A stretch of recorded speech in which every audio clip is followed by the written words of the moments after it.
Welcome back into the College Football Every Game on the Board podcast, part number 2, but we're going last with our closer here, Kelly Stewart at Kelly in Vegas from Barstool Sportsbook from wagertalk.com. Kelly, welcome in. How you feeling?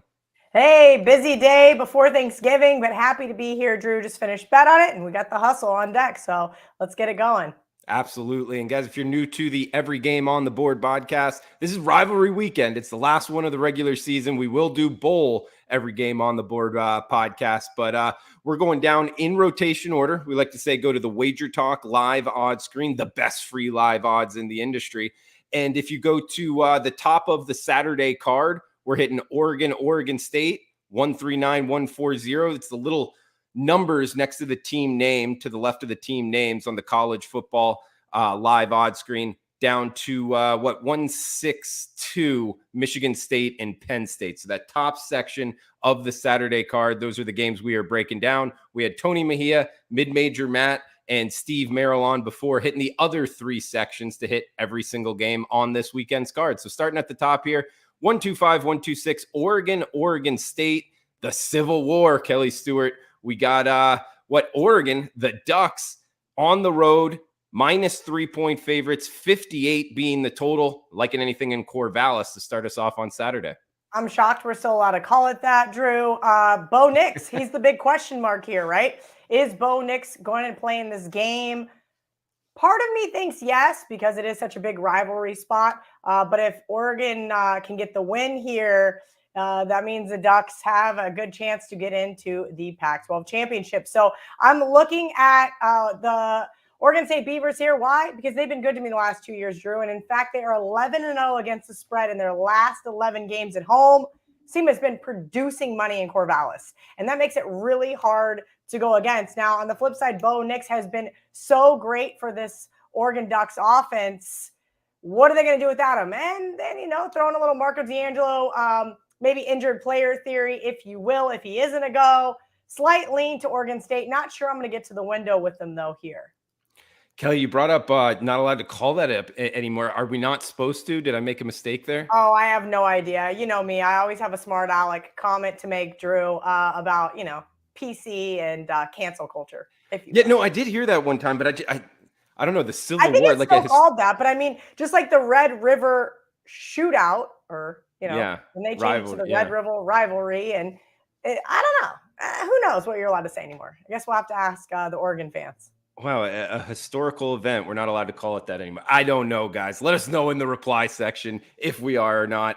Oregon State in the books. One that I'm pretty sure we're allowed to call by its name here. One that you would know, the Sunflower Showdown, at least according to Google. That is Kansas and Kansas State, guys. 8 p.m. Eastern, 139-140. The rotation number, 62.5 being the total.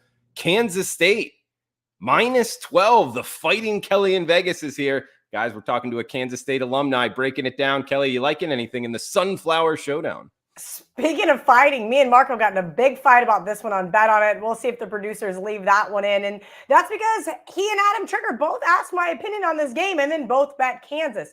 I understand why you'd want to look at Kansas here, right? You've got a team that's bowl eligible. This basically is just one of those marquee wins for them. You've got K-State, who's possibly looking ahead if they win this game to the Big 12 championship. But something that I've learned in my entire life, well, at least part of my entire life in Manhattan, Kansas, is that this means something no matter what. I've seen K-State as high as a 34.5-point favorite in this rivalry. I've seen some crazy games over the year, but the common denominator is these coaches know you cover against Kansas, because guess what happens in January when K-State basketball has to go to Allen Fieldhouse, and that is exactly it. Bill Self knows he has to cover. They know the spread. I don't care what they say. They've known. You are to beat KU by X number of points. And my aunt, who does not follow any of these spreads, usually asks me here and there. I said, all right, Aunt Helen, K-State opened as a 12.5-point favorite here. And she goes, if they don't win by 21, somebody's going to be in trouble. Even my 70-plus-year-old aunt knows what the precedent set here. So I understand the math. I understand the situation, but you have to understand where these coaches are. And Chris Kleiman knows. He's covered 3 straight against the Jayhawks. And whether it's Daniels or Bean, I don't think it matters. KU at home versus KU on the road is a completely different team. I took KU +9 against Texas because, again, KU at home against a Texas team that they've owned as of late, if you will, I thought was a little egregious of a number. Daniels came out. He looked absolutely rusty, and they got boat raced by the Longhorns. Since this team became bowl eligible and beat Oklahoma State, that's exactly what's happened. They've been outscored, I believe it was 98-42, and I think that's what we're going to see here. You asked my opinion, and I said I actually made the game 62. I made it 41-21. We'll see if K-State can't win by those 3 scores. Like it, Kelly. Great breakdown there. Kansas State. And you brought up Aunt Helen. Does Aunt Helen bet on games? No, of course not. No. Aunt Helen's not a gambler. She's very tight with her money. That is something that she and I pretty much disagree on across the board. Okay. Next game up. Speaking of rivalry names, Kelly, I think this is my favorite rivalry name. The Old Oaken Bucket. It's Purdue at Indiana. 141, 142, 3:30 Eastern. -10, -10.5. That is the Boilermakers on the road. 54 being the total in Bloomington, Indiana. Yeah, Purdue. Listen, this is a team that I love to bet as an underdog with Jeff Brom, and I love to fade as a favorite. The big problem is they're off just an ugly win, but no cover against Northwestern. And Indiana's off their freaking Super Bowl. I had this team on my long list last week, and I'm still kicking myself for not at least taking the 12, let alone the plus 375, $4 there. I kind of wonder how Indiana is going to bounce back in this situation. Do they capitalize on that win? Maybe, maybe not. And that's something that tells me I'm going to stay away. This would essentially be Indiana's bowl game because even if they win this game, they'll only have 5 wins. Purdue kind of hanging out there in that good old Big Ten West. Got to get a win here. So lean towards the points with the Hoosiers. 10.5 seems like a few too many, but man, Purdue as a favorite, cannot trust this team. So I'm going to stay away, but slight nod, to the Hoosiers. Heading down in rotation order here. 143, 144, 7:30 Eastern kick. Syracuse at Boston College, Kelly. We get the Qs -10, -10 in the hook, depending where you're shopping. 47 being the total. We liking anything in the ACC Saturday night? God, poor Syracuse. It has just been a bloodbath since they blew that 21-10 lead in Death Valley to Clemson. Lose to Clemson, lose to Notre Dame, lose to Pitt, lose to FSU. Yeah, I was on that one. Plus the points there. That was gross. And just lose by the hook to Wake. How much does this team care? I actually texted our good friend Adam Trigger earlier, and I said, why do I want to take Boston College? They just got blown out by Notre Dame. Put up a goose egg, 44-0. I'm going to pass on this game. But, BC's been scrappy before. We've seen them beat North Carolina State and Louisville this year, both as double-digit underdogs. I gave them a slight look and a play against Cuse. I may be kicking myself come Saturday if BC gets the win here, Drew. All right, heading down to the Peach State up next, Kelly. Good start to the show. 145, 146, 12 Eastern, 9 a.m. Pacific. Some good old-fashioned hate. Georgia Tech and Georgia. In between the hedges here, 49 being the total, -35.5. That's Georgia as the favorite, Kelly. Got to point that out. -35.5 point favorite with 49 as the total. Just always like to say, man, that is a big point spread for that kind of total. You liking anything? Good old-fashioned hate, Georgia Tech and Georgia. Yeah, I took the points last week versus Georgia, 22.5, and didn't even have to sweat it. It was kind of weird. Georgia just kind of fell flat, right, against Kentucky, who everybody had already written off. And maybe that's because the Bulldogs are just kind of coasting right now, right? When you're that big of a favorite and you've got your sights set on a national championship, and I think that's kind of what we're going to see here. Now, I'm not saying Georgia Tech's going to cover because they have one of the worst offenses in the country. 17.5 points per game is what they're averaging. And so now they're going to play one of the best defenses. We're going to see what happens. I'm not touching this. I do think this is a classic look-ahead spot. I know these teams are supposed to hate each other, but it has been so lopsided for so long. Georgia Tech just 6-13 against the spread in their last 19 games. Get a pass, but could see why Georgia wouldn't end up covering this one with the SEC championship on deck plus college football playoff. Yeah, it's a tough one for Georgia Tech. And yeah, Georgia just cruising, number 1 team in the country. We got another kind of high IQ matchup here. Wake Forest and Duke in the ACC, -3 in the hook. That's the Demon Deacons on the road. 66.5 being the total in Raleigh, North Carolina. Yeah, Duke very frustrated with this Duke team last week. Had multiple opportunities to win that game for me. Went for 2 for some strange reason, and that came back to bite them, unfortunately. I know sometimes it's a analytic play. I lean towards Duke here, catching the 3.5, as long as there's no bonehead mistakes. And that's what gets frustrating with this team, right?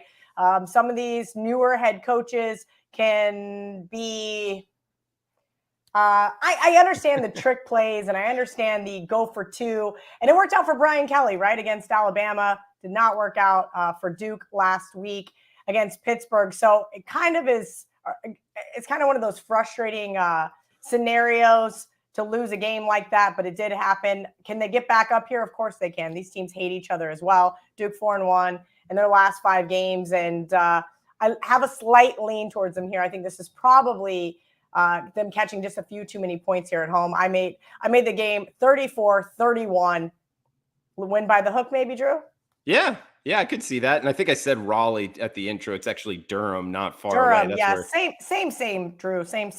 Okay, we got Pittsburgh and Miami up next. Talk about an interesting handicap here. -6 in the hook. That's Pitt on the road. 43.5 being the total. Miami, what a dumpster fire. Anything in the Hard Rock on Saturday? No, you're absolutely right. Dumpster fire, though. But if they win this game, Drew, they could still go to a bowl game. They've been in abs. I mean, looking back, and everybody gave me so much grief about that A&M play. Look how bad both of those teams have come since then. And we've got kids transferring out, kids quitting the team. Mario Cristobal's in shambles. But do you really want to lay points with Narduzzi here on the road?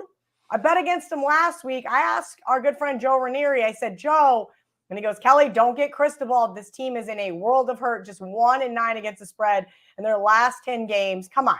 0-5 against the spread at home. I'm not touching this. But don't get Cristobal or Narduzzi in this one. I don't know. Maybe an under, but then again, I don't know. I'm not going to bet this one. I mean, listen, Miami does still have something to play for. Are they going to show up and play it? Yeah, maybe not, guys. We got talk about a doozy here. Army and UMass, 45 being the total. Army, the Black Knights, -20-point road favorites in Amherst, Massachusetts. Kelly, anything here? Yeah, that's a lot of points to lay with Army, whose offense was okay last week, right? I think it was Dave Koken's best bet. I gave it out to a couple other people. UConn got bowl eligible for the first time in a long time. I said, yeah, I'll lay the 10 here with Dave and Army. Now you're asking me to lay 20? Got a couple of question marks on the offensive side of things for Army and even more question marks for UMass. This is not a position or a team I want to lay that many points with. Army, not been bad against the spread as of late. UMass has been just atrocious for the last 2 seasons. So I'm going to pass here. 4 games left, guys. We're talking with Kelly Stewart in the last section of the Every Game on the Board podcast. Follow Kelly on Twitter at Kelly in Vegas. Check her out at Barstool Sportsbook. She does a show with Megan Making Money called Money Shots on the Barstool Sportsbook YouTube channel. She also does Bet On It on the Wager Talk YouTube channel. Great show there. If you're into sports betting, check those out. Kelly, anywhere else people should know about in the content you're putting out? Yeah, just did Wager Talk today with Perez and Steve Merrill. Teddy Covers is already away for the Thanksgiving holiday. And we've got the Hustle on right after this. Me, Chris Thurston, and Adam Trigger. So busy turkey day for me, but lots of great content out there on the Wager Talk YouTube channel.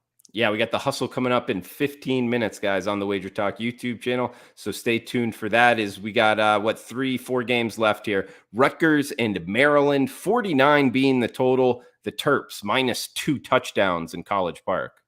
Yeah, I took Maryland last week, Drew. If you guys watched Bet On It, I asked Ralph Michaels, I said, talk to me about Michigan State before Ohio State and Ohio State before Michigan. And Illinois made my card. Maryland did not, but about the last minute in our group chat, everybody got to chattering, and our good friend Joe, who is an Ohio State grad, said, absolutely take the points with Maryland. So it was nice. They got the cover and an easy one at that, if you will. So I'm very happy with that kind of information from some fans.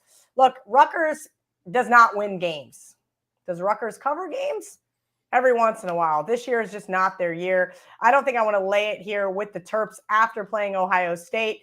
I think sometimes teams get beat up and we don't really know the health fully because a lot of coaches don't tell us the truth. Maryland has not been great as a favorite either. So going to pass here, Drew.